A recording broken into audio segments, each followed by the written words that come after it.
So comrades, yes, it's me, the Yorkshireman, now living in Wales. Merry Christmas everybody, yes, get ready.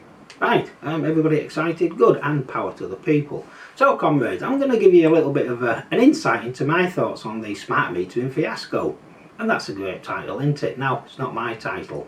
So what I'm going to suggest you do is, you see this video here, hashtag 33 UK smart meter in Fiasco. I'm going to suggest you have a watch of that, because these people, Nick here and James, Nick is the expert, James is doing the interview. Nick there confirms without a shadow of a doubt that smart meters can be remotely disconnected. He also points out that they are now part of the national infrastructure and will be considered critical. Now, in my little world, there is nothing to stop any government or energy company turning around and saying, oh, we need a bit more energy, we're a bit short, so you go to bed in your battery storage you just purchased, and it's there and you've been using it and you're very happy with it because it means you've got some independence, and it's at 80%. You wake up and it's at let's say 30%, because critically the government have decided they need your power. Now, they've not paid you for it, they won't thank you for it, they'll just take it. Why would anybody want that?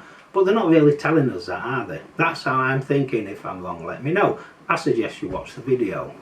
So the next thing is, I'm going to give you a little bit of an update about my current situation. So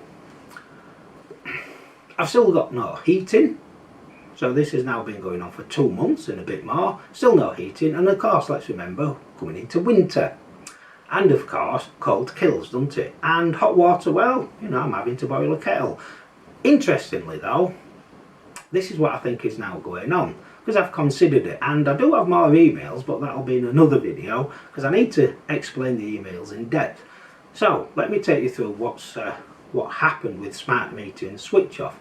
So Ofgem and everybody else and the energy companies all got together and they agreed a date in June, end of June if I remember, long wave signal would be switched off.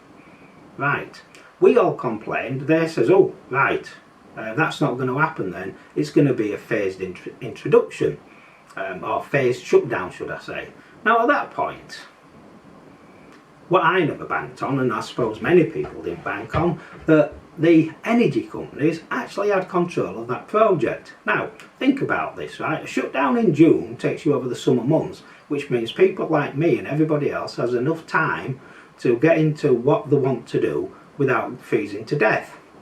However, for some reason, the Ofgem, or the government department responsible for it, didn't really think about that. However, the energy companies, I think, decided that let's start this shutdown in winter. Yeah, because that's what's happened to me. And that's it. That's what's happened. And I think the idea is literally to get people really cold, so the only obvious solution at that moment in time, if they don't have resources or they can't think it through, or they are vulnerable people who basically cold will kill them, is they will have to get a smart meter. And I do think it's like manipulation. So who benefits from that? Well, it's certainly not the customer, who literally pays for everything. I pay for everything, and I genuinely feel this day and age I'm just an inconvenience, and if I didn't have to pay anything out to any electricity company I wouldn't, but I need to. But I'm not a customer anymore, I'm just an inconvenience. So is there a safety net in it? And I say safety net because in all my correspondence, getting a smart meter could take 1 to 2 weeks. So is there a safety net for them 1 to 2 weeks? I've been offered free electric. Has anybody else been offered free electric, waiting for us to get a smart meter in? No. But again, have they told you everything about a smart meter? Or is it just, oh, you need to get one, you need to get one, you need to get one, which is all I've had to date. So I think the energy companies are unethically using winter, and they're weaponising winter, because remember, and I can't say this enough, it's been well established, cold kills. That's what I literally think is going on.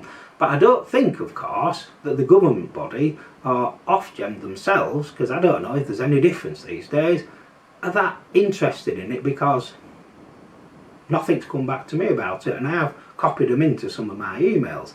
Now, question is, who benefits? Well, of course, I don't benefit, because I might get ill, I might get pneumonia or pneumonia, whichever it is. I might get flu because my house isn't as warm as it should be. Right, I could also die, I suppose. More so other people than me, right, because, you know, I'm not too bad at this moment in time. So who benefits? Well, certainly not the customer. Energy companies, they benefit because they say, yeah, we've reached our target.